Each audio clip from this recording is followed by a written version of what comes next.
ধনী বানিয়ে দিবেন। দোয়াটি করবেন কখন? ফজরের নামাজের সময় 2 রাকাত সুন্নতের পরে, ফরজের আগে।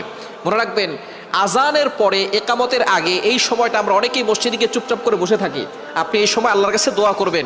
এই সময় দোয়া করলে আল্লাহ তাআলা সেই দোয়াটা কবুল করে নেন।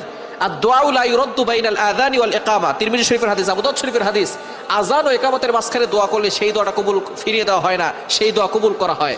আপনি যখনই যেই নামাজে মসজিদে যাবেন, আজান দিয়েছে, একামত হতে একটু দেরি হয়, আপনি সুন্নত পড়ে চুপচাপ বসে থাকবেন না, গল্প করবেন না, আপনি আল্লাহর কাছে দোয়া করবেন। আল্লাহ তাআলা আপনার সকল দোয়াগুলো কবুল করবেন।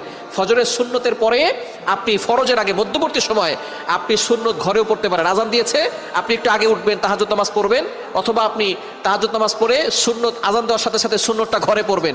ঘরে পড়ে মসজিদ যদি কাছে হয় তাহলে ঘরে বসে আমল করতে পারবেন, অথবা আপনি চলতে ফিরতে আপনি আমলটা করতে পারবেন। দোয়াটি হচ্ছে লা ইলাহা ইল্লাল্লাহুল মালিকুল হাক্কুল মুবিন। এই দোয়াটা যদি আপনি পড়তে পারেন